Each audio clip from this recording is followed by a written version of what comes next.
Inquire all those questions you've always wanted to know. Ask Kati Anything. Hey everybody, welcome back to another episode of Ask Kati Anything. I am your host, Kati Morton. If you don't know who I am, I'm a licensed marriage and family therapist, and I have been online for a long time, you guys. It has been 10 years, which is crazy, but I always answer all of your mental health questions over here on Ask Kati Anything. So if you're new, I'd like to welcome you to the community. For any of you who aren't aware, my online community has always been something that I have taken a lot of time and effort and put into it so that it is a safe, healthy, happy place. I hold all comments that say anything that could be hurtful or damaging as much as I possibly can, right? Nothing's perfect, but I've always done my best to make sure that I've cultivated a healthy, supportive, and loving community. And all of you are, responsible for that now. And you've done such a wonderful job keeping it up. And I've never been more proud of something in my entire life. And I love to see your comments with each other, supporting, offering insights and all that good stuff. And today's podcast is no different. I have a ton of questions and comments on the end of each question today. And we are going to get through, we really have 8 serious questions. The final question is about my new dog, because Sean and I just got a puppy. She's 3.5 months old. Her name is Roxy, and she's adorable, and she is taking a nap right now. So pray for us. She's really quiet. She doesn't really bark or whine much, but I just feel bad putting her in her crate, but I've got to because I've got to work. So enough about me. Let's get into those questions. Now, question number 1 says, "Hi, Kati, can you give your therapist a quote unquote summary of me document so you don't have to waste so many sessions getting through your whole life story, or make your own trauma timeline to give to your new therapist instead of doing it in session? Would it be weird to write down my story in a letter or Word document or PowerPoint? Would it be weird? Oh, wait, no, sorry. It would have an overview of my trauma, personality, things I'm struggling with, anxieties, and anything else I think that they should know. Have any of your patients done something like this to you?" The truth about this, first of all, I love this question. And I love that you're even considering doing it because it is really, really helpful. And like one of the comments had said below this, I've been saying forever how therapists can't read our minds. It'd be wonderful if they could, but they can't. And so the more information we share with them and the more we tell them about ourselves and what's going on, the better able they will be to help us. And so I have not personally had a patient do this without being prompted. I have prompted a ton of my patients to do this, but I haven't had anybody do it like preemptively and come in with it. But I would welcome it and be shocked and excited because it'd be so, so helpful. And so I really think that, yes, you can. I think letting them know, hey, I just don't want to waste a whole bunch of sessions going through my whole life story. Here's my PowerPoint, or here's my letter, or here's, whatever you want to send them or bring in with you, I think is super helpful. And I would, and I don't see any reason why not, because like I said, a therapist can't read our minds. And once they kind of have a better understanding of what you're dealing with, then, we can kind of like cut to the chase, meaning cut to creating our goals for therapy and our treatment plan and working toward those goals instead of spending all this time, going through everything little by little. Although I do want to tell you that they're going to ask you to tell them about certain things. They're going to have questions about the document you give them or PowerPoint presentation that you share. They're going to have questions about it because, we can't know exactly everything that our therapist is going to need to know. And that's where we meet them halfway, right? We've worked and put together this thing so they know, and then they ask more questions. So if there are things that they're needing, more information or fill in, this little bit of detail, or have you tried this before, stuff like that. I think that would be wonderful. Now, there were comments on this. Somebody said, "I'm also wondering what kinds of information would be useful to put in that document. If it's acceptable to make one." Totally acceptable. "Would a therapist want to know about the visions that I saw while on psychedelic drugs? Would they care about what ethical frameworks I think are legitimate?" So this is a good question. And the truth is, what's useful to put into it it's honestly kind of like our intake paperwork. Not every therapist has a lot of intake paperwork they require. I don't have a ton, mainly because nobody likes filling out forms, and I kind of do more of it in my office with my patient. But things that I ask and things that are helpful to just bring in are any medications we're on, what other therapy we've done in the past, if any, and what are our symptoms. And then if we have any history of like trauma that we feel okay sharing, I know like we might not be there yet, But if we have any history of traumas or difficulties in school growing up or anything that we think would be pertinent. For instance, I'll give you an example of like what I would personally share. First of all, I would share my family as a rough outline of like, well, I have an older brother, mom and dad. My dad died when I was 24. I've been in and out of therapy since I was 15. I've seen over my years, 5 therapists, maybe 6, 5. I'd have to really think about it. Things I struggle with most are people-pleasing behaviors. I've worked on that a lot. It's gotten a lot better, so I over-apologize. I definitely struggled with anxiety off and on. I did have a depressive episode when I was about 15. Those would be things that I would share, things that I would put in there.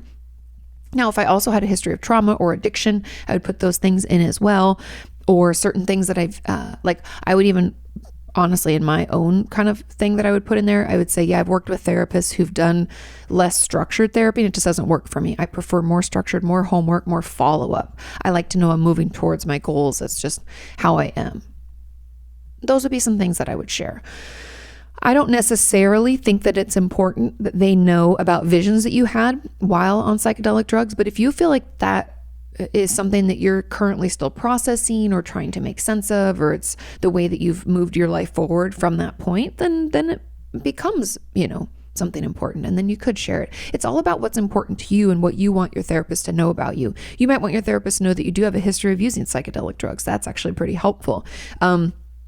Or if you are in one of those trials where they're using psilocybin to treat people with PTSD, that'd be something that would be helpful for them to know. And then what would they care about? What ethical frameworks I think are legitimate? It's not so much about what you would think is legitimate, but in essence, what you think is legitimate, I assume, is what you believe would work for you. And that is helpful. Because if I had a patient come in where they're like, I don't do homework, I hate journaling, and I've tried EMDR and it didn't work for me, that's all helpful, because then when I dig into my toolbox and my ideas for my patients, I'm going to leave out the ones that are journal based, and I'm going to know, even if we're working in trauma, that EMDR is off limits. And those things may be revisited another time where I'm like, I want to challenge you to give this a go. But for the most part, if we don't have to, and I don't think it's necessary, we won't do those things. And so that would be helpful. Now, there's another comment on this. It says, also, if you told your therapist about your abuse, but didn't mention any details because it was too upsetting for you, can you write all of the details on a piece of paper and give it to your therapist? 100%. It says, if yes, would it be a good idea to ask her to talk to me about them and ask questions? Or does not being able to bring up the details myself indicate that I'm just not ready for talking about it in a non-superficial way? This is a great question. And it's very common for us to not be able to say it out loud. For some reason, I don't know what it is about emotionally heavy items in our life. Putting those words together and saying them out loud can be, so painful. It's so difficult. And even putting language to it can be really hard. And that's a lot of the work that we do when it comes to trauma therapy and just work in therapy in general. I think in my first book that it came out it was December of 2018, called Are You Okay? I talk about how one of the biggest benefits to therapy and one of the ways to know you're seeing a good therapist is they they work with you to come up with language to give to what you're going through. Meaning that before therapy, you don't have to know how to talk about it. You don't have to know what to say. But through therapy, you'll learn that maybe that experience that I have is hypervigilance. And maybe what happened to me wasn't just a bad time, it was actually abuse. And I'm okay saying that it was abuse. Putting words to it can be validating, it can be difficult, and therapy is supposed to help along the way. So it's completely okay if you're not able to talk about it, to put it into writing and give it to your therapist. That's just where you're at. The fact that you even want to do this means that you're ready for it. It just means that the talking about it's going to be tricky. And I think all of us out there in trauma treatment would say, yeah, the talking about it is always the tricky part. So that does not mean that you aren't ready. That just means we have to get a little creative, right? We have to write things down. We have to maybe send in emails in between sessions if they allow that. Or, maybe it's just a journal we keep that we hand over to them, or they copy so they can have that information, whatever. However we can get it out, do it. And I do believe that means that you are ready. You're just going to need a little more support, and that's okay. That's what we're in therapy for, right? And then it says, the next question, hey, Katie, how do you know what to add into a trauma timeline? If any of you don't know, a trauma timeline is when we work with a therapist if we have multiple traumas in our life, which I know a lot of us do, we work together to put them onto a timeline so we can kind of make sense of when and where things happened in our life. Because if anybody out there has been traumatized multiple times, there's like chunks of our life that can feel all swirly twirly, like we're not sure when one thing happened, but this happened before or after that. And talking it through and putting it on a timeline just helps make more sense of it. And it works toward that goal of being able to put our trauma into a narrative so that we can repeat that story to ourselves and to our therapist until it doesn't have such an emotional charge, meaning it's not so overwhelming to talk about. And so we work to do that. And the trauma timeline is just kind of part of that. And I hope that makes sense. If you want more information, I'm happy to talk about it. I talk about it in my new book, Traumatized. It'll be out by the time you hear this podcast. My baby will be out into the world. So you can order yours now. And the link is in the description of this podcast and honestly all across my socials on social media. Okay. So that is what the trauma timeline is. And what you want to add is truthfully, and I don't want to say any because it can get I don't want to be too busy, but anything that seems like a big deal. I always start my patients off by saying, what's one of the first memories you have, if they have any? But it might be, let's say we're 8. Let's say we don't have any memories up until that point. That's okay. If we have a traumatic background, that's kind of normal, right? Okay, what is it about 8 years old? What do you remember? Well, I remember this one 4th of July at my grandma's house. Okay, so we write that down as a marker. Okay, well then, do you remember, going to school? Are there any memories about school? Are there any memories, and then I work towards slowly anything, when's the last time you saw your mom? Or do you remember when your brother was born? Or I try to pick out, kind of bigger deals for kids. It's usually just transitioning to schools and starting a sports team or making a good friend or something like that. Or maybe it's more traumatic than that. Maybe the things we dig right in. It's like the first time we remember being abused or bullied or any kind of trauma, right? We can try to find that out. But usually I go from things that aren't as emotionally charged to try to get a framework and then fill in between with the traumas as I know them to have happened. And then I will often put a trauma on a timeline with a patient and say, does that sound about right for that? Or do you think it's after this point? Because now we have these markers, right? Was it before we went to middle school? Or was it after? Because I think it's before by a couple of years. Or was it after you got your first dog? I think it's after that, and that can help us kind of figure out where things are. So any major event in your life that you feel would help with that timeline, help us piece together when things were happening, like what and when, I guess. But don't get too caught up in adding everything. It's more like we have these mile marker posts along the way, and then we kind of fill them in as we feel able with the traumas that we remember or the traumas we have been told have happened to us. And then this says, like, what about events like getting bullied in school for a year or hearing the first time that someone died in your social environment? Like my mom's best friend died from cancer and we were friends with the family. Yes, all of those go on the trauma timeline. The getting bullied and hearing for the first time that someone died that you knew. And what do you do if you can't put everything in order as you don't remember when or for how long something happened? That's okay. That's what therapy is for, right? A trauma timeline isn't something that we only work on once and then we're done. It's something that we build and build on and move things around. I always tell my patients they're like living documents, meaning it's not hard and fast. As new things reveal themselves to us, or as we make sense of maybe a trauma memory that we don't have full recollection of, but we know in our body what happened, we can slowly learn about that and try to piece together maybe when it happened. It doesn't have to be 100% accurate. It's just supposed to help us make some sense of what took place. So if you don't remember everything and you want to move things around later, that's okay. That's part of the process. Don't worry. So what about something that's probably a repressed memory? I recently had a thought which I believe could be some sort of blurred memory. It was drifting away in my thoughts when I was around some friends, and suddenly a picture came to mind. I was little and I was in a situation where I shouted for help. My mom was in it as well, but I don't know what kind of role she had. Maybe I cried for her to help. Maybe she was the reason I cried for help. Maybe I was playing a game where I pretended to seek help. I recently realized she abused me repeatedly 2 years ago, but I remember most of that. And I have a feeling that I was a lot younger in this weird blur of a memory. So I don't know if it's connected somehow. Do you think that's a repressed memory or just my mind fantasizing about something? I think that's a repressed memory. The fact that it's like flashes and we don't really have all the detail, that's very common when it comes to a trauma memory. Now, it could potentially be something that your mind is making sense of because of the more current abuse. But again, I would tell your therapist about this, and you said you feel like you're younger. I would encourage you just to try to plop it on the timeline where it seems somewhat appropriate. Again, this doesn't have to be 100% accurate. It's more so that we can try to make sense of what we think has happened. And that means later, if we're like, oh no, that happened later, I thought I was like 4 or 5, I think I was like 8, we move it. Or if we're like, no, I think I'm confusing that with this other trauma, then we put it together with that. There's no like, once we put it on there, it has to stay. Again, this is a living, breathing document that will change as we learn more about our process and about our trauma, when things happened, what happened. But just based on what you told me, I believe that this is a repressed memory. That would be my hypothesis. I would obviously test that if you were my patient. I would ask a bunch of questions about it and kind of see how much you're able to dig in. You might not be able to, and that's okay too. Sometimes when trauma memories are broken up like that, that's all the memories that we have, because, dissociation, which is a part of trauma, can make it hard for us to remember things and hard to create memories. So they might not even really be there. But even just the trauma of it can make them feel scattered and like flashes, like not a cohesive story, right? So tell your therapist about that, bring that up, because I really believe that there's something there.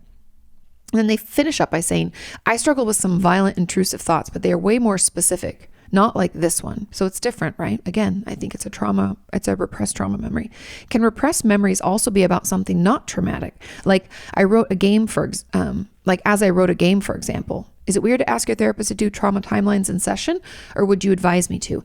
I think it's better to do them in session. I believe trying to come up with that on our own is just too triggering. Unless you have a ton of coping skills and feel super resilient, like you can just handle it, go for it. There's no like hard and fast rule, like never do it or always do it in session.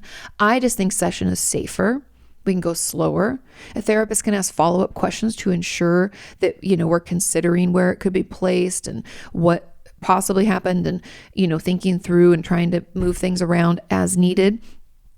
I think it's better. And then they can make sure we're not dissociating or going too fast or doing too much. They can work to keep us grounded. I really just think it's safer in therapy. But again, if you feel gung-ho and you have tons of resilience and you're like, I can do this, you can do it on your own. There's nothing to say you couldn't. And repressed memories are usually not about something non-traumatic, because things that aren't traumatic aren't what we would call repressed. Instead, they're just unaccessed memories, which I know you're thinking, well, Katie, what's the difference? The difference is when we're repressed memories, our brain actually, like somewhat consciously, we believe I talk about this in my new book. There's a whole chapter just about trauma memories and how they're different. But our brain consciously pushes them away, almost the same way our brain pulls the ripcord and like we go into dissociation. It does this repression in the same way, where it's like, this is too intense. I'm going to push this down and hide this away so that I can survive. So it's really adaptive. It's really a survival mechanism. And that's why trauma memories are memories of overwhelm, as I like to call them, because I know sometimes we're like, was that trauma? It doesn't really matter. If our system was overwhelmed and we were super stressed out, we can repress that. Right? We can dissociate. It can be stuffed down. We can pull the rip. We can protect ourselves so we can go forward. When we don't remember something non-traumatic, like, I don't know, a picnic I had with a friend or something, it's more because I haven't accessed it recently. And we all know the more we access them, the more easily and more readily available those memories are. And so if we spend some time, going down memory lane with friends and family, the next day, most of those memories will be more clear in our brain, and we'll be thinking about them more because we just access them. Whereas if we haven't accessed them in a long time and we just start going down memory lane with people, we can be like, oh yeah, I totally forgot about that, right? And if someone hadn't mentioned it, we would not have remembered. That doesn't mean it's repressed. That just means it's kind of, out in the distance. It's not really an important daily usable memory. Get a little hit of coffee here. Let's move on to question number 2. See how many questions there are on these? We'll try to get through these as quickly as possible. It says, how much thinking about therapy is too much? I find myself constantly analyzing myself and thinking about things that I need to work on, things I need to talk about in therapy, etc. The second I walk out of my session, I'm already thinking about the next session. I even find myself talking to myself when I'm alone as if I'm in a therapy session. Does this sound like an unhealthy attachment to therapy? Do you have any tips for breaking this cycle? And so many things, like so many comments on this, like, yes, I do this all the time. So I'm going to get through this first portion first, and then we'll move through the questions and comments. So thinking about therapy this much leads me to believe that you probably need more therapy. And the reason for that is we almost don't have time in our schedule or in our brain to think about something else. And so I don't necessarily think that it is unhealthy attachment to therapy. I think you just have more to talk about. You're like overflowing with stuff that needs to be processed or considered in therapy. And the analyzing, and so, okay, so that's one, I have quite a few thoughts about this. Number one hypothesis, that maybe we need more time in therapy. So if you find yourself feeling like you barely get through what you need to in your sessions, and then you leave already thinking like, oh shit, I forgot to bring up this, and next time I want to bring up that, and we're piecing together our next session like already, like you said, and like you just left. And that's why. That means we need more sessions, because we just don't have enough time. 50 minutes or however long our session is, it's just not enough. We need a little bit more time. Or another thing, if we find ourselves like ruminating in general, like let's say pre-therapy, before we're in therapy, do we find it hard to not think things through over and over and over and over and over, and almost obsess / overthink our life decisions? Like, do we lay in bed at night and have a lot of worry thoughts? If the answer is yes, then I think that this is more an anxiety-driven behavior. Okay? Those are my two hypotheses, that it's either, we need more time, we need more therapy, and just more time in session because we don't have enough, or it's more of an anxiety-driven response. And as our anxiety builds, we think about things more. And since therapy can kind of, in some ways, trigger anxiety a little bit, right? If we start digging into things, it can bring up old memories, and it can make us start thinking about things in a different way, and, lead us to worry more, possibly at first, but until we have some tools. Anyway, those are my two hypotheses. And so what I recommend is actually to tell your therapist about it and be curious to figure out which of those hypotheses, or a whole nother reason of why this is happening. Because there's a reason behind it. Do we think it's anxiety driven? Do we do this in other parts of our life? Or do we think that maybe we just don't have enough time in therapy to talk about all we need to talk about? And so we just immediately start putting the list together again. Like, which is it? Or is there something else entirely happening? Talk about it, because once we know why it's happening, then the way to make it stop is either A, to book another session each week, or maybe B, to have some ways to calm our nervous system that don't have to do with rumination. Meaning, can we distract? Can we try full body shakes? Can we go pet an animal? Those are soothing. They're soothing to your system, FYI. Can we call a good friend? Can we, what are the things that we can do to help ourselves better be soothed? Does what we would call, for those who are autistic, we know this very well, but stemming behavior, like rocking yourself. I know that sounds silly, but sometimes that can be soothing to our system. But we know ways that our system gets soothed is through connection with others, through physical movement, through taking action where we can. I mean, if we just find ourselves spinning with things, what can I do right now? Because right now you're thinking, oh, I'm just going to think about this and make this list and practice what I'm going to say in therapy. No, are there other things that we can do? Like, can I, maybe the action that I take is trying to figure out why I'm doing this. Or maybe the action I take is to clean my house, distraction. Maybe the action that I take is to go for a walk. I mean, you guys get where I'm going with this. In order to break the cycle, we have to figure out the why first. Like, why is this happening? Because then we can use some tools or techniques or other things in order to get the needs met without doing this rumination. Does that make sense? I hope so. And it doesn't sound like an unhealthy attachment to therapy. That would be more like wanting to see your therapist all the time and wanting to text and call them all the time. And feeling that, like, if you couldn't get to therapy, like your therapist went on vacation, you'd feel completely dysregulated, meaning like, super, super emotional, essentially overreacting emotionally. And I don't say overreaction as a way to judge that. I'm just saying, based on what's going on, like, oh, my therapist isn't available, my reaction is much greater than the actual situation warrants, if that makes sense. And then, okay, moving into the comments, somebody says, yes, I do this all the time. Once I leave therapy, I'll think about the conversations that I need to have next time over and over in my head. Sometimes to the point that I think I might have pure OCD. It could be, and if you guys don't know, OCD is an anxiety-based disorder. And pure O is when our obsessions and compulsions are all thought-based, meaning that we have to think we have these obsessions, meaning we focus in on this certain thing, meaning therapy in this example, and then we have to take action mentally, meaning think through the conversations that we're having and plan for the next ones as a way to soothe so that something bad doesn't happen. So that would be how that would play out. And if that's what you're doing, then yes, it could be part of OCD again, another anxiety disorder, and part of my original hypothesis. It says I do this with other people and situations in my life too, but therapy the most. That's interesting when it's not just therapy based. To me, this comment, I would let your therapist know this is happening and tell them that you suspect OCD because you think that this is why it's happening. Because when it's not just therapy, it's happening in other relationships, that tells us that it's not because we need more time in therapy, right? Okay. So it's just process of elimination. That's why it's good to be curious and see how it's affecting you. Okay.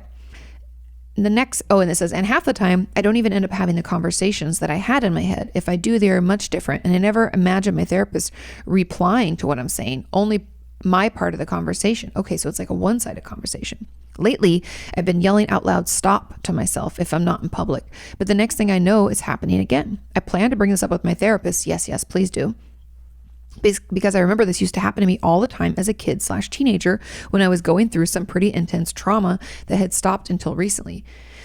So it's your way to cope. It's a trauma response. The topics are usually described as flashbacks or traumatic events or something that I know I need to talk about in therapy, but I might be trying to avoid. Could this just be an intense anxiety or something else? I think it's something else. I think it's part of your trauma response, and the way that you're doing your best to cope is by, trying to kind of control/think out and plan out. It gives us this false sense of control for some reason when we try to plan out conversations and our end of things. It can make us feel soothed, thinking that we're prepared to have it. Even like you said, even though they don't happen in the way that we had planned, it's not really about that. It's almost like, number one, we're distracting ourselves from the other worry, right? The trauma and the PTSD we sustained and all the things that happened to us. We're not thinking about that. We're focused on this other obsession. And it allows us to feel a little bit in control of the conversations that we have and how we have them. I hope that makes sense. Okay. So I believe it's more a trauma response. And then another comment says, when does analyzing, watching informational videos about mental health, and reflecting about past relationships unhealthy and a problem in itself? I watched a video of yours on emotional abuse 2 days ago and started writing down all the main symptoms with the subcategories. Then I thought back to when I was in an emotionally abusive friendship, if that's even a thing, that is a thing, or toxic friendship, and underlined all the symptoms that were present in this quote unquote friendship, which ruined almost 2 years of my school life. It turns out I underlined almost all the symptoms in 4 of the 5 categories. I can't believe I didn't see all these red flags of what seemed to have been a textbook emotionally abusive relationship. A lot of us don't. Because we aren't aware, right? We don't know what we don't know, and someone treating us poorly and doing all those things to us doesn't necessarily mean that it doesn't mean that we noticed it or realized it. A lot of times abuse doesn't just happen right away when we meet them. It can take them a while before they start acting out in abusive ways. Again, I know abuse and trauma always, it causes us to feel like the blame and the shame and the guilt ourselves. And I'm here to tell you it's not your fault. And you're not supposed to be able to notice right away. Now that we know, hopefully we can do better next time. That's actually the main action we can take, okay? It says, can emotional abuse happen even in a group with 2 others who are the same age as you? Or is this called bullying or toxic? It could be called all of those things. You could call it bullying, because it's technically still abuse, emotional abuse. I think people don't realize that. Like, I have a video if you want to watch it, the 5 signs of emotional abuse. You can find it on YouTube and watch it. But bullying could be considered emotional abuse.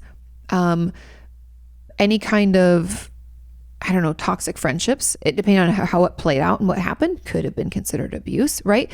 I think we think of emotional abuse only in one way. And I'm here to tell you that if people are shouting at you and putting you down and shaming and blaming you and, maybe spreading rumors even, right? Bullying can take the shape of rumors, and that's emotional abuse, right? Do we feel upset emotionally because of it to the point where we have PTSD-like symptoms? Yeah. Well, it's emotional abuse. And obviously, if you don't develop PTSD, that does not mean it's not emotional abuse. I'm just giving that as an example. And you could call it toxic relationships too, but it's different words for the same thing. I also applied the same list to my parents as well. Is doing that a good way to identify abusive relationships or overanalyzing and overthinking? I think when we realize that we have a pattern of behavior, meaning if we think that we had this friendship that was 2 years of our life and it was horrible and abusive, and we realize now that it was an emotionally abusive friendship, it's only normal to take that information and look at our other friendships. For instance, I ended a friendship with it was a friend of mine I had since college. I'm trying to think of how long I knew her, probably since 2002. And then we stopped being friends. Oh God, maybe in 2016, 2017, somewhere around there. So we were friends for a really long time, like 14 years. And after I realized just how toxic that relationship was for me, and ended it, I looked at all my friendships differently and tried to make sure that I wasn't doing that same thing, right? Because how was I in that friendship for so long without realizing it? And come to find out, I didn't really have any other friendships that were like that. There was one that was a little bit, but it worked its way out and we're not friends anymore. Anyway, nothing big happened. It was just like we were going in different directions. But I think that that's just normal to take what we've learned, look at our other relationships, make sure that those are healthy and happy for us so that we don't continue to make the same mistakes. I think that's good. As long as it's leaving time for us to live our life too. I don't want any of us to spend 99% of our time obsessing and analyzing our relationships. This is something we should just consider. Let's say if we're talking how often, let's say we figured out this friendship was toxic and ended it. And then for the next week or two, we think about it and apply it to our other relationships and then move on healthfully. Cool? Okay. And then this person says, hi, in my case, I keep having conversations with my therapist like I'm in session with him and I'm able to tell him whatever I don't dare to say when I'm in front of his face. Interesting.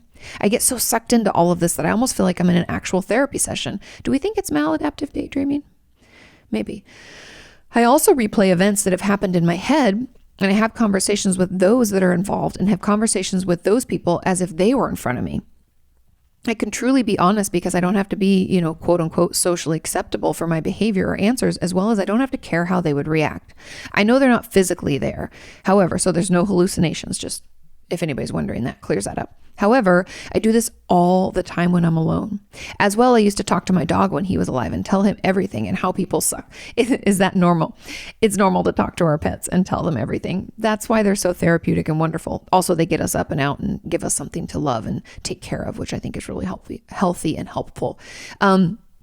However, spending all this time having conversations with your therapist and other people and saying it out loud as if you're in an actual therapy session, this sounds like it's getting to be a little bit too much. And I would wonder, I'm very curious about the OCD or anxiety disorder type of thing. So I would please let your therapist know there's nothing weird, nothing wrong with you. We're just trying to figure out why this is happening. Again, kind of going back to the first component of this question when I was saying, I wonder if we need more therapy time, but yours happens outside of just therapy sessions as well. So I don't think it's that.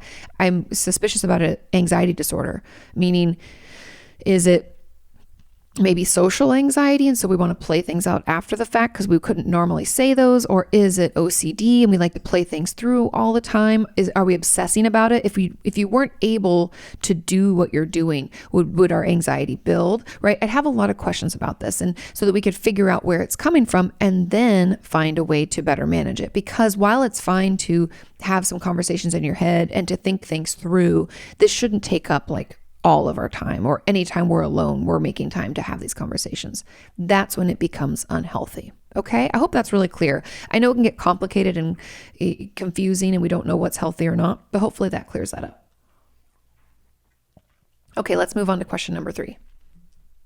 This question reads, hi, Katie, what causes us to invalidate our traumas? Great question. I experienced multiple traumatic events growing up. I know it happened, but it seems like I'm always downplaying these events. They were very serious in nature, but I pushed them away as just something that happened.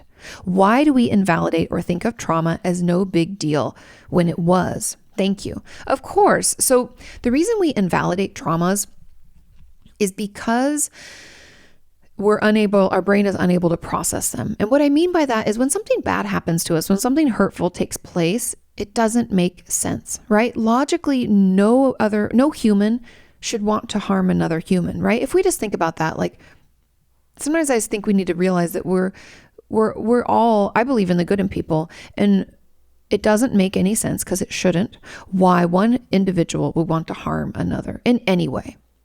So when abuse happens, whatever form of abuse, right? Sexual, physical, emotional, any kind of bullying, when something like that happens, we think no one would want to do that. People wouldn't do that.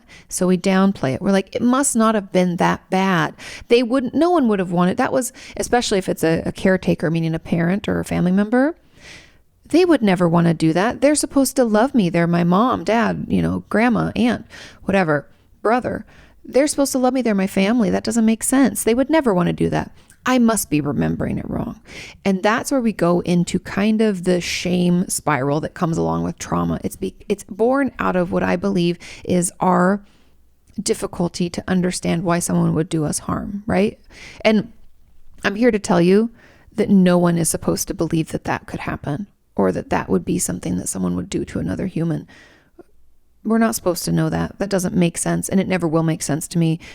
I still won't understand why there's such terrible people in the world. But because of that, we struggle to understand and to make sense of it, because it doesn't make sense, right? And so because we often don't talk about it, and often no one's coming to our aid, and we don't have anybody we can really talk to about it, we make up our own story, meaning we try to make sense of this nonsensical situation. And so we take all the information and we try to piece it together.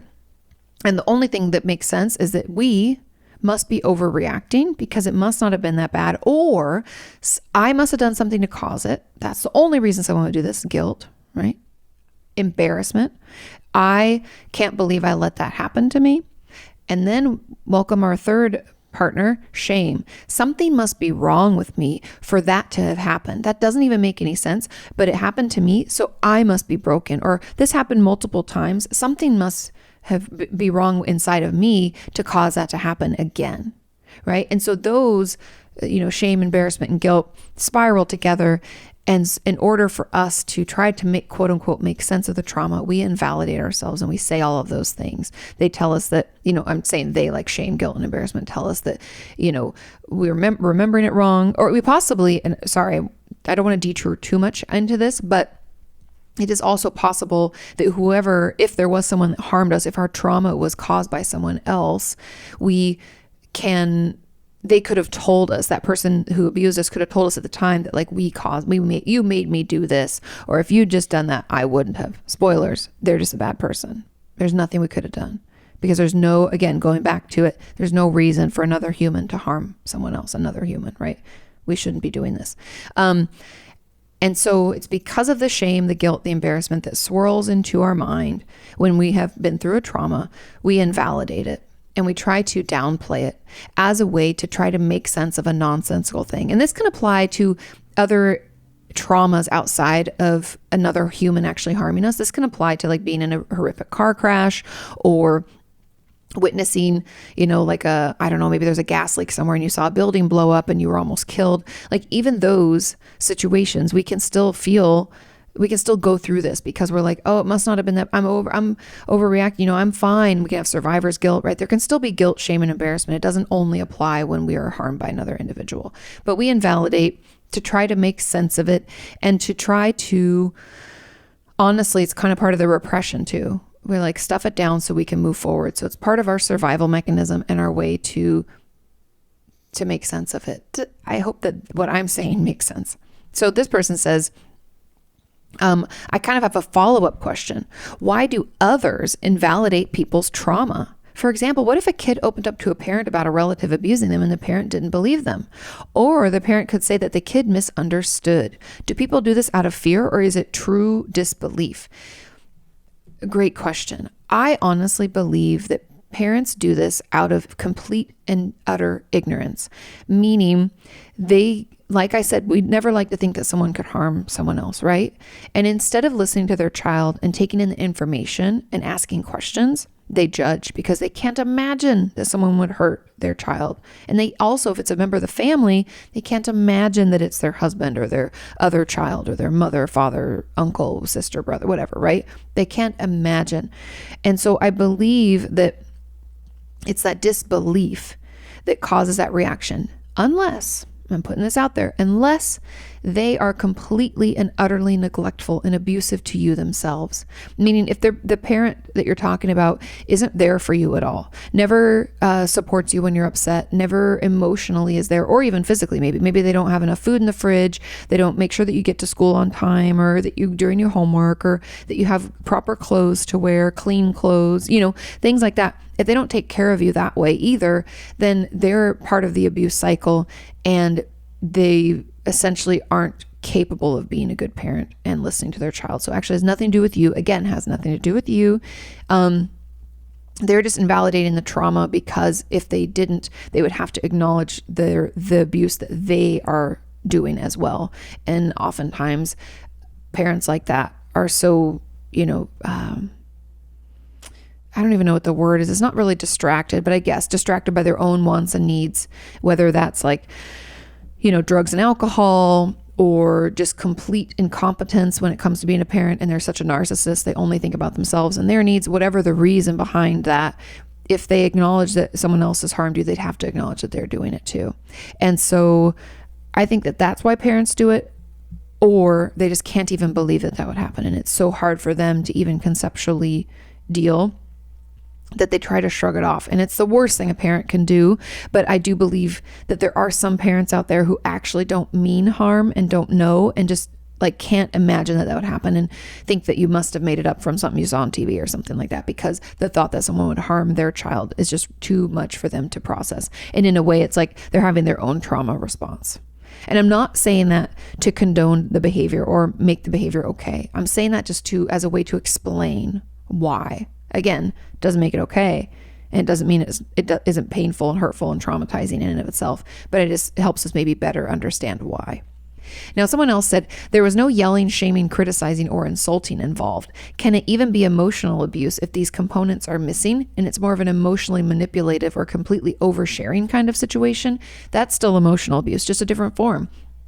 So yes, it can still be emotional abuse, because the manipulation and the oversharing means that there are no boundaries, and you become the parentified child, because now you're an equal with your parent, because they're telling you things about their life that a child shouldn't know. And that's abusive in and of itself, because you don't get the opportunity to just be a child. Okay? My mother, and so to follow up with this question, just to finish it, says, my mother was never really mean to me. She didn't control my life or belittle me, yet she managed to ruin our relationship, and it always stresses me out emotionally and triggers me because it's inappropriate. And my father kind of endorsed the parentification aspect, because he was overprotective of my depressed mother. Yeah, and I mean, unfortunately, due to your mother's depression and possibly her not getting the right help, it created this really unhealthy and toxic family environment where your father, let your mom do anything, because thinking that would help the depression. Spoilers, it doesn't. It only it enables it, and doesn't, push her to get more support and help so that she can get better. And then you're parentified because, she wants to lean on you, which is completely inappropriate and abusive. And so yes, that is emotional abuse. I know it maybe doesn't feel like it, because you're like, that's actually what's the confusing part about emotional abuse, is that a lot of people are like, well, they didn't hit me or sexually abuse me. They just talk shit a lot and then weren't there, and then weren't the mom for me. They'd come to me and tell me about things that I shouldn't know about. That's still abuse. It's just not as loud or as outward. We might not have bruises because it wasn't physical. We might not have been sexually abused, but it was still an emotionally abusive situation. That's why you're so triggered. That's why it's so overwhelming. And emotional abuse isn't just shouting. It's manipulation. It can be coercion to get you to do certain things. It can be oversharing. It can be like emotional neglect, meaning that they're just not there, right? So the removal of any emotional support from your mother, which if she is as depressed as this, you make the sound, I would argue that she wasn't there for you. You had to be parentified. You had to be there for yourself. And so that's emotional neglect, and yet again, emotional abuse. Okay? And I'm so sorry you guys have to go through this. As I read these questions, I've realized recently, it was like last week's podcast where I was like, man, Katie, you're just reading through these and like, you need to like acknowledge that this fucking sucks. So I want you to know, I hear you and I'm sorry that this is happening. And I hate like I said in the last question, it's so hard for me to even try to comprehend why one human would ever want to hurt another human. I can't make sense of it because there's no sense to be made of it, right? So I'm sorry that any of you have had to go through this, especially at the hands of your parents. It's like, people, do better. I know you know better, do better. Okay. Question number 4. It reads, in my last therapy session, I told my therapist about some trauma that I dealt with as a kid. After I told my therapist about it, she asked me some questions and I couldn't say anything other than I don't know. So common. I just sat in silence. Is it normal to not be able to say anything? And if your client did this, would it make you frustrated? No, I would not be frustrated. And I 100% believe that your therapist is not frustrated. Excuse me, I had to burp. This is very common. A lot of times we get overwhelmed with sharing a traumatic story. Almost always my patients get overwhelmed with sharing.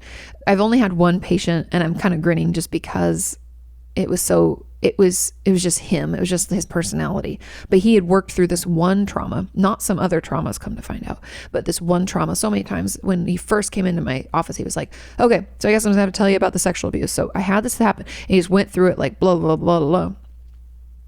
But usually, and that was part of his defense mechanism, by the way, was just like blurting it out really quick. Cause then when you slow down and talk about it, he had a real tough time, but we won't get into that. I'm sharing that because usually it's really hard to talk about. And even in that case, when we slowed it down and I tried to, ask questions about how he felt about it and does it still bother him? And, come to find out it actually did, but it was easier for him just to dump it. But most people aren't able to dump it. We can open up by saying something happened, but then that's really it. And we can really struggle when a therapist is doing their job and shows up for us and asks questions about it so that they can better understand and know how to help and better get into what really took place. Once they've asked, they're doing their job, and it's okay to not know. It's okay to say, I don't know. And it's okay at next session at the beginning to say, that was so overwhelming for me last time. I just shut down. I didn't know how to answer your questions. Is there another way we can go about this? Because some of the ways that I would go about this, if you're open to it, because not everybody's a journaler, but I would encourage you to journal. I know everybody just cringe because they're like, God damn it, Katie, you and that journal. But it really helps. And I would have you start writing about it if you're able. Or I even had a patient who used to record YouTube videos and leave them on unlisted and send me the links, and that was her journaling. So that works too.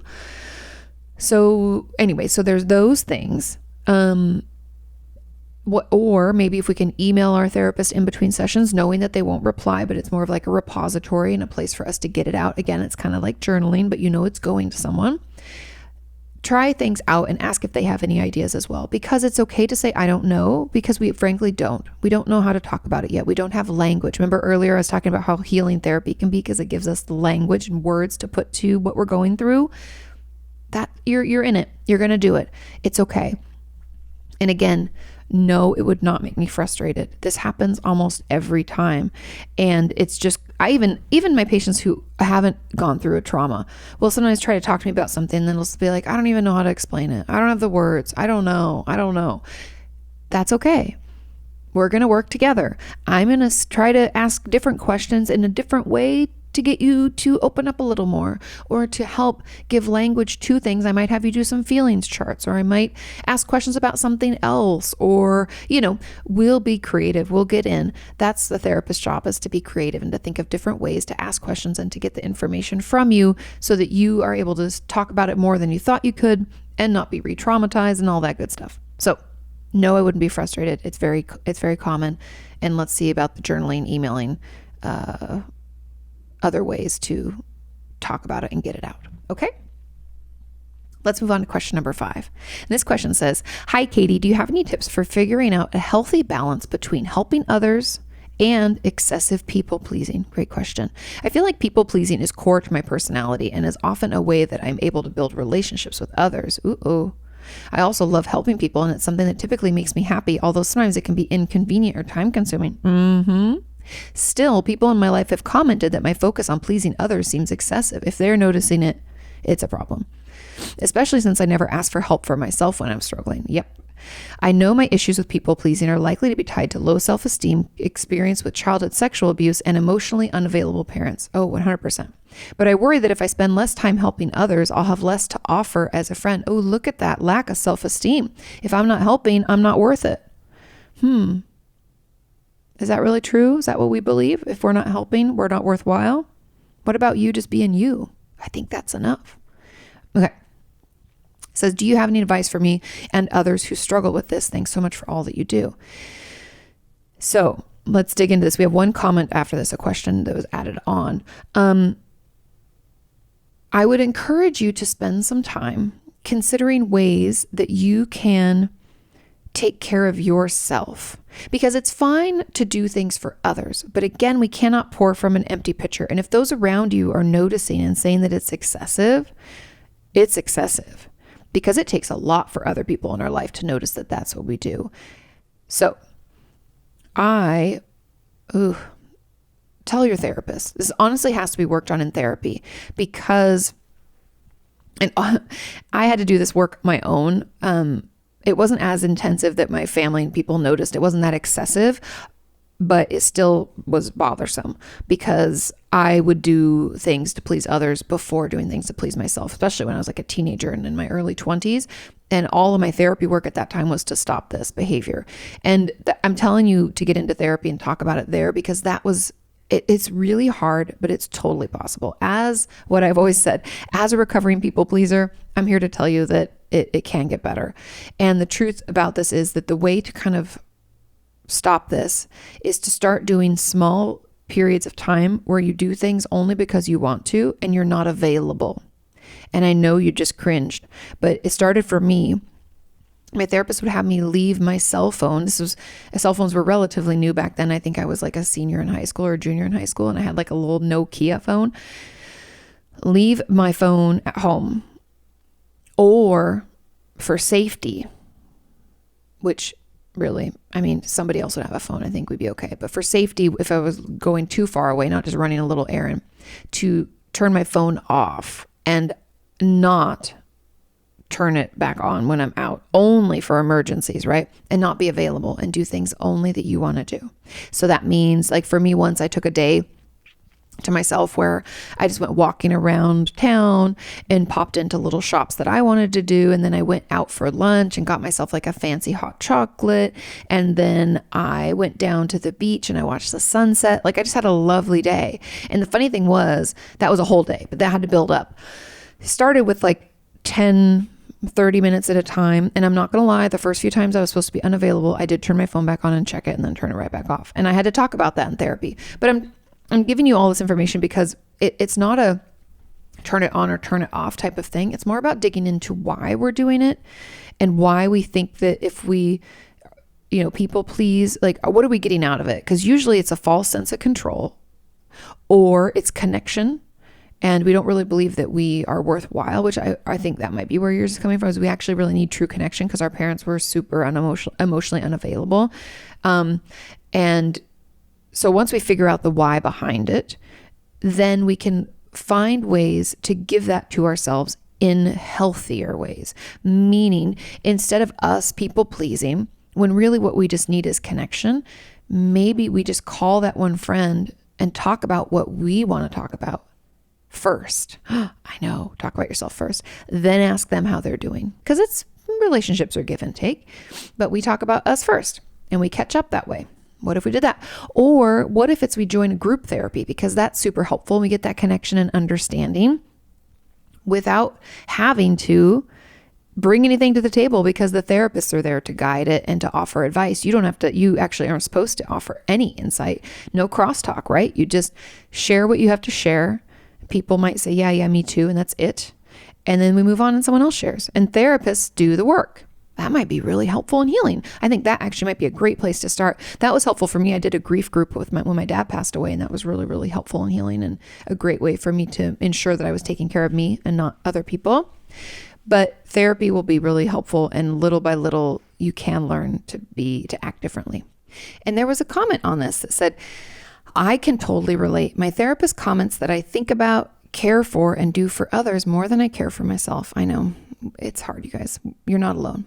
I didn't think of that as being a problem for me. Of course not. Except for when people have asked me what I'm doing to take care of myself, right? We cannot pour from the empty pitcher, as, that's kind of like the analogy that I use. We have to fill up our own pitcher before we, give it to others. So I honestly don't even know how to answer that question, how they're taking care of themselves. Most likely because I'm not doing anything in particular for myself, to the point where I'm really unsure of what my needs are. I'm to the point where I really hate being asked that question because it makes me feel like there's something wrong with me for not knowing. How do I deal with that? There's not anything wrong with you. It's really, they're asking that because we have to do for ourselves in order to keep doing for others. Otherwise, we're not giving them our full support or our full energy, right? Because we don't have it. And that can also lead to a ton of health complications, not just mental health issues like depression, anxiety, all sorts of things like that. But we can also have health issues. Like I have patients who do this, who don't sleep very well, and then, start having headaches and body aches and just weird digestive issues. We can have a lot of side effects coming from us not taking care of ourselves, right? It's not just, and I don't even mean to say just like to downplay it, but I'm saying it's not just that we're not taking care of ourselves because we're putting other people first. It's like it's detrimental, right? And so there's nothing wrong with you for not knowing. The best place to start is to give yourself a day off from others, like I was just telling the person above. But we can start with like 30 minutes of being unavailable and not, we can't do anything no helping other people, no calling, no doing anything to support or to find out information or to get anything done. We're just only going to do for ourselves. Give yourself like 30 minutes. Then the next week, I want you to try an hour, building up to giving yourself an entire day. The problem with a constant caregiver, that's what I would call us over people pleasers. Being a constant caregiver is exhausting, and we need to have breath in for our breath out, the caregiving of others. And that breath in is going to be something that might be really hard for us to figure out. But it's okay if we just wander around or do nothing. The thing is, I'd assume those of us who have been people pleasing or caregiving for a long time, if we had a day to do nothing or do whatever we wanted, we would want to do nothing because we're so exhausted. I would bet probably neither of you sleep that well, and we struggle to feel connected, and we struggle to even know how we're feeling at all or what's even happening. We're so disconnected that I think silence and just being by ourselves, watching TV or something, or taking a bath would be the best, like not doing. Because the struggle for those of us who caregive and people please too much is that we, even when we're doing something quote unquote for ourselves, we're actually kind of doing it for someone else, and we just don't want to admit it, because it could be like, oh, I'm just going to go into town, and then we're like, oh, pop by a shop. Oh, so-and-so would really like this card. I'm going to pick that up. That makes me feel good. We got to find another way to make you feel good that doesn't involve doing something for someone else. I know it's hard to hear. So maybe just do nothing for an half hour. And maybe it's also, how we do like the feelings charts? Maybe we make a list of needs. And if we can't think of them for ourselves, what do we think the other people that we're taking care of or people pleasing for, what do we think they need? What is it we give people a lot of? Write those things down, because then write some of the ways. So once we have those list of needs, wow, that was like, I just said that totally wrong. But what are some of the ways that we meet those needs or try to meet those needs for others? Let's write those down. And are there any of those that we can do for ourselves? Yes, it's going to be uncomfortable. Yes, it's going to be difficult. And yes, I know that sounds really tedious, but that's the best place to start. There's nothing wrong with you for not knowing. We just have to be curious. We got to dig in, and keep me posted. Okay. Let's move on to question number 6. It says, hi, Katie, what are your thoughts on a therapist pushing to cut back sessions because, her words, other people need therapy too? Ooh. A previous punch him in the throat. A previous therapist told me, I think we should try every other week now. And when I asked her why, she said that she was seeing more clients now and others needed an opportunity for therapy too. I was blown away. I I'd never heard of a therapist reducing sessions solely to take on more clients. Me neither. Is it really my or any current client's responsibility? No. To make sure that there's enough opportunity for new people to have therapy? This seems an unfair burden to put on a client. I felt guilty for not giving up therapy sessions in order to make room for someone else. They shouldn't put that on you. That's so unethical. But I could not help that I was not stable enough to give up sessions. Exactly. For context, I was not in a stable place emotionally, and I was just beginning to talk about childhood trauma and was still having flashbacks and dissociating often, along with hearing voices and feeling like someone else was taking over my life sometimes. I have since discontinued therapy with her, and she referred me, I'm glad you discontinued. And she referred me to a day program where I have multiple groups in a week in addition to therapy. I am now diagnosed with complex PTSD and DID, or dissociative identity disorder, if you don't know, in addition to having bipolar 2, and I guess still BPD, but I'm not sure. Probably not. You can have BPD and complex PTSD, but I would assume it's complex PTSD. I'm finally starting to feel like I'm making some forward progress now that I'm getting into treatment for the dissociative disorder. And I'm glad I didn't just give up on therapy when I felt like I wasn't getting enough help, and that I didn't just accept less than what I needed. Than what I knew I needed. But I wonder how many other people are talked into reducing therapy when they're just not ready, just to make room for other clients. Thanks so much for all the videos you make. They always help me think more deeply and remember things that I'm learning in treatment. I'm so glad. So this is a great question/comment. And someone commented on this and said that at clinics and hospitals, sometimes therapists are forced to see more patients, and so they have to open up hours. I've never worked in a clinic like that, but I understand. I do know, especially in like Canada and the UK, a lot of you have told me that you're limited on your number of sessions. And even though they can get extensions, they might make you go only every other week or once a month to spread out the sessions, and so they can fit in more because they're required usually through their job to see a certain amount of patients over the year. And so I'd assume that could be some kind of quota and thing like that, but I've personally never seen it. I think this therapist, and I knew from the person who asked this question, they followed up in the comments and said that that was not the case. They were working on their own in a private practice. I think that what she did is very, very unethical, and there's no reason to do that. Just like you said, it is not your responsibility to make sure that there's more hours for other people you don't know to get therapy, because you need it. And that's why you're there. And we all need to receive the help at the level with which we require. And there's no judgment, or we shouldn't have to make space. That's bullshit. It's complete bullshit. And it really, really pisses me off. And I'd like to have a conversation with this therapist, because that doesn't make any sense. And if they just thought that you needed a higher level of care or didn't need as much treatment, I don't know. Then they should have talked to you about that. And then you would have said, no, I still feel like I'm struggling. In which case, as a therapist, you would say, okay, good, I just want to check in. And you make time for them. It's just bullshit. There's no reason. And the person who asked the question was correct. That's not your responsibility, and that's bullshit, and it's unethical. And I wouldn't be surprised if you couldn't not file a claim against them, but it is ethically debatable. I don't think that's correct at all. But I guess they didn't completely stop therapy for you. They just weren't letting you come in as often, it sounds like. Reducing sessions. It's just not okay. It's just not okay.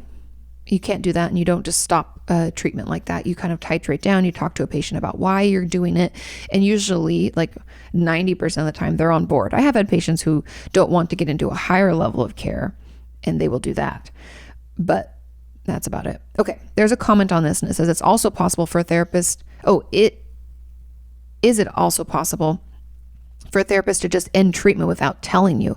Every session I go into, I'm so nervous she's going to just say that it's our last session. They can't do that, don't worry. And it keeps me from wanting to share things. For reference, she diagnosed me with BPD, and she said I should see a therapist who specializes in DBT. You should. However, she's willing to keep seeing me in the meantime to help me with the relational aspect of therapy, since she's the first therapist I've ever trusted. Thank you. Yeah, great question. No, a therapist cannot just end treatment without telling you. The way that therapy ends is usually in a titration format or a referral format, meaning if you're graduating the program of seeing a therapist and you're like, I don't think I need them anymore, and they're like, I don't think so either, then you might come for a couple weeks, up to a month, maybe 2 months if you're titrating down. Just depends on your need. I usually, when I think I'm going to take a break, just tell them in that session and usually don't come back, or I come in for one more and then I'm done. But it just depends on the patient. But you talk about it, you make the decision together, and then you take action to do that. They cannot just quit. That's called patient abandonment, and it's actually extremely unethical and potentially something that they could like lose their license over. You can file complaints against them. I've had I've had viewers tell me they've done it. I've had patients tell me they've filed a complaint in the past because of patient abandonment. And I've even had, unfortunately, one of my colleagues have to fight back against the potential quote unquote patient abandonment. She was found not guilty of it. I knew she wasn't either. I had been not assisting her with that, but talking her through and being a support as a friend. Because you guys know I'm part of that big group of therapists where we used to get together every month and talk about cases and stuff. I was one of the people in there, and it was really rough. But either way, it's not okay. That's not what we do. You can't just cancel. You titrate down, you talk about it, you process, or you're referred out to see someone else. And once you're with that other person, you do what you want as long, again, like maybe a couple sessions, maybe like a month of sessions, and then you're finished with one and moved on to the next. You see what I mean? There's no just quick cancel. So don't worry. And also, you can always ask your therapist about it. It's okay to ask and say, hey, I'm worried about this. That's completely fine. Now, the other comment on this said, on a side note, what can you do when you felt like you're not resolving your issues in therapy, or just as you're getting into the problems, time is up and you feel like you need more time in therapy? So I pushed past the anxiety and asked my therapist in a text if I could either have more time in session or additional sessions. My therapist replied that she didn't have any more space available for me. That's possible. She didn't address the subject at all during our following session. And needless to say, I was too triggered and anxious to bring up the subject again with her. However, that has not changed our sessions at all. I'm left still feeling as though I'm spinning my wheels and wasting my time in therapy and fighting to resist the urge of quitting entirely. Any insight you would give me will be greatly appreciated. Yeah, my knee-jerk reaction when I first read this comment was, well, you need more sessions or more time. And then you did the thing, you advocated and you spoke up. I'm so proud of you. Yay. But then your therapist was a dickwad. I understand not having more time. I want to put that out there. I've had this happen to me over the years, especially as I went from 3 days a week in my office because I was working at a hospital part-time too. I don't know if you guys remember this, but I used to be in my office 3 days a week. Then I went to 2 days a week because I was doing YouTube more. And I had patients, graduate from the program. I just didn't fill their slots. And then there was a time when there was 2 days a week where I was only doing 2 half days. And I had a patient at that time want to do more sessions. And I frankly did not have the time in my schedule, but I was able to have her be my last session of that day and add on there. I made that concession, but until I could move her to that slot, which took, I want to say it was like a month before that other patient, I knew they were going to be leaving because we were like titrating down. But it took a while. And at the time I told her I just don't have any additional time, and I recommended some groups and some other support and things like that. But that does happen. I just want you guys to know that, we only have so many hours in the day, and a lot of us are operating at a full capacity because it's expensive to rent office space.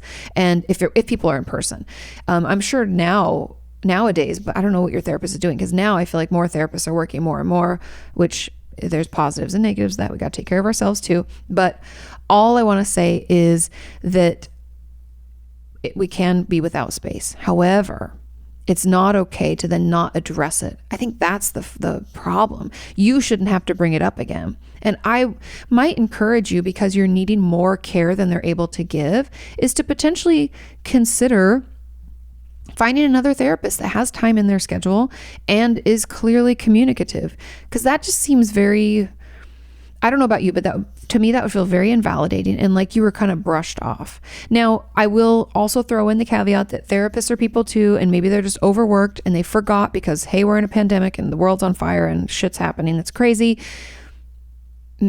If you're able, you can bring it up again. But I'm just so proud of you for already bringing it up and talking about it. And to not address it, I would just say, felt really hurtful. And talk about that. If you can, please do. Please try. But we really need to find you someone who has the time in their schedule for the support that you need. And the final comment on this question said also, what are other reasons a therapist would start scheduling a client with complex PTSD and anxiety for every other week, when in the past it has been a session every week? My therapist started doing this, and I haven't asked him why yet, but I probably will. Yes, ask them why. I never change the schedules of people's sessions without talking to them. I would never just be like, well, see you in 2 weeks. And they're like, what? I usually see you on Tuesdays and Thursdays or whatever. I would never do that. No, I don't understand that at all. especially if you see a pattern to it. It'd be one thing if you like skip a week and the therapist's like, oh, I'm going to be out next week. But they would tell you. There's no reason to not tell. I would bring it up and talk to them. I find that very bizarre. Okay.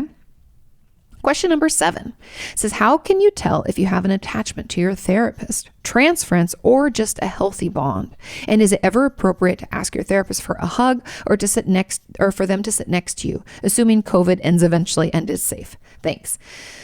This is a great question. So first, I just want to answer, yes, it's appropriate to ask your therapist for a hug. Some therapists will and some won't, and they'll explain to you either way. I'm fine with it. I will always, and people probably hate this, my patients, if they're listening, you're probably like, yes, I hated this. I always ask them about it. I don't just say, yeah, it's okay to get a hug. Like if a patient's ending sessions with me and like moving on to something else, of course a hug is appropriate and totally fine. And I'm not going to dig into it because it's like, we worked on things together. We were together in the foxhole. And so there's a little bit of bonding there. But if a patient continues to ask for hugs, more than just one, like after a really tough session, that's fine. But if they keep asking about it, I want to talk about it because I'm very curious about why they feel that urge all the time. And that's just the therapist in me. It's not meant to shame or to judge. It's more like, hey, what's going on? Like, I'm curious. And that would be me more being curious about the attachment of it and what they think our relationship is like. And if they got any physical affection from their family and what that was like, I just want to know more about it, because if there's that strong of an urge, my homework then for them would be to find a healthy and safe, or at least neutral touch from other loving people in their life. Just throwing it out there. Okay. And to sit next to you, I do that all the time, especially for my patients who struggle with dissociation. If they ask me to, or I'll ask if it's okay and they say yes, then I can I'll ask where it's okay to touch, like on the shoulder or the knee or something that can help keep them present or help them feel kind of soothed or safe enough to talk about something difficult. So the way to tell if you have an attachment to your therapist that's unhealthy is if we want to call and talk to them all the time in between session, and we want to know everything about them, and we just feel almost not obsessed about them, but like so focused on wanting more time and want to be with them all the time. That's a red flag of an unhealthy attachment. Wanting to be in therapy and to be able to have more time to talk about things is okay, but it shouldn't be something that's on our mind like every day, all day. Okay. When it comes to transference, if we find ourselves treating our therapist in a way that doesn't really make sense, meaning, am I treating my therapist the same way? Do we see a pattern or connection? Am I treating my therapist the same way I do my dad or my mom or my brother or my grandma or this person that I have a difficult relationship with? Am I treating my therapist like that? If that's what's happening, then that's transference. That's really what transference is, when we're transferring onto our therapist a relationship that we have with someone else. And it's kind of an interesting psychological phenomenon, because we do it as a way to like work through stuff or try to figure out how to make it better. And so that's kind of cool. But it's something that we can use in therapy to better heal and understand our relationship patterns. I hope that makes sense. I guess that's it. I answered everything. Okay. But yes, you can ask them to sit next to you and for a hug. Okay, moving on to our final question. We have one more that's like a little short one about my new puppy, but final question number 8 says, hey, Katie, if you could only afford medication or therapy, which one would you pick? I've been seeing a therapist for social anxiety and depression for about 8 months now, and I haven't been getting any better.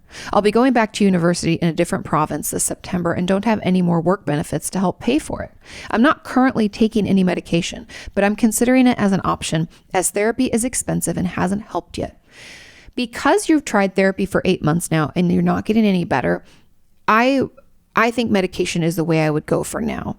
I think it's okay to kind of toggle off and on to try these things, because you've given it 8 months. That's a good trial run. And I wonder if you're just drowning in the symptoms. If we feel connected to our therapist, like they're doing their job and they've given us homework, but we're never able to try the homework, or we just can't, it just feels impossible because our symptoms are so strong. That's what I call drowning in the symptoms. And I would argue that medication would be our next thing to do. And once the medication is working and on board, hopefully we can get some coverage You said province, so I'm hoping you're in Canada and they have socialized medicine and medication should be covered. I know therapy it's like in the UK, it's just a shit show. Also Australia sometimes a shit show too, where you have to pay privately. It's super expensive and there's no coverage at all, or you only get like 5 sessions or something, which is so ridiculous.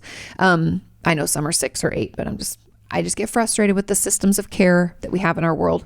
But I would try medication. Medication would be able to, I call it like a life raft, to get our head above water so we're not drowning in those symptoms anymore, especially since you're going back to university. I want you to feel not so anxious and depressed. We need to be able to function, right? We need to be able to do our schoolwork. And I would encourage you, if you have, before you end therapy, maybe spend 1 session or time at home so we don't have to pay for it, writing down some of the homework they gave you or asking them for workbooks they recommend. Because what I would love for you to do is to get onto the medication. And once, hopefully, we find one that works and we get our head above water, then I want you to try some of the tools and techniques that they offered when we weren't able to do them. Nobody says we can't do the homework later when we're not in therapy. We can still try to work on things. Or if we have a workbook for, social anxiety or depression, we can work our way through it. I think that all of that would be super, super beneficial and really helpful. And I think that hopefully that can kind of pull you out and get you to a place where you're feeling better. And I'm so sorry you have to choose one or the other, but right now I think medication is the best. That's just from my point of view. Make sure you see a psychiatrist who properly assesses you. Write down your symptoms and bring them in, the things that you're struggling with, say social anxiety, depression, tell them what's going on. Ask any questions about medication. You can ask about sleep and weight gain, and if there's any side effects you need to look out for, ask about all that stuff so that you're aware and fully informed when you start taking a medication. And then also remember, unfortunately, medication can take a few weeks to kick in. So be patient and hang in there with us. It will get better. And then just keep us posted. Okay. And the last question says, hey, Katie, you have a new family member. We do. Can we please hear all about Roxy? Have a great week. Yes. So we have a new member of our family, Roxy. She is a little puppy. She's 3.5 months old. She was born on May 7th. She survived parvo. Her whole litter had parvo, and her and I think 1 or 2 other puppies are the only ones that survived, unfortunately. So she's a trooper, and we got her from a rescue in Austin called Austin Pets Alive. I highly recommend if you're in the area to check them out or make a donation if you can. They do wonderful work. And anyways, we got her on Saturday last week, and she's such a good girl. She's the sweetest. She's definitely a puppy, so we have to watch her and make sure she's okay. She's kind of like they say she's a bull terrier mix, but she looks kind of like a pit bully to me, but a little smaller maybe. I don't know. She's adorable, and she actually just walked in. Do you guys want to see her? Hi. Do you see her? Oh, you got the cord on your nose, little girl. And she's wet. She got in front of the sprinklers outside, and Sean likes to play with her with the hose because it's hot out. So that's my baby girl, and I love her very much. And yeah, she's just the best. So I understand now why people, I had dogs growing up, but it's different to have your own, and they're a lot of work, but they're totally worth it. And follow me on Instagram for more about Roxy, because I'll post about her more. Okay. I love you all. Thank you so much for listening. Thank you so much for sending in your questions. If you're new here and you're like, where did I send in those questions? Over on my YouTube channel for my podcasts. So the podcast channel is called Opinions That Don't Matter. You go into the community tab on Sunday mornings. I ask you for your questions. I pick a bunch of the ones with the most thumbs ups and then some randoms. And yeah, have a wonderful rest of your week. I love you all, and I'll see you next time. Bye. You can ask her why breakups suck or why you've hit a plateau. Inquire all those questions you've always wanted to know. Ask Katie.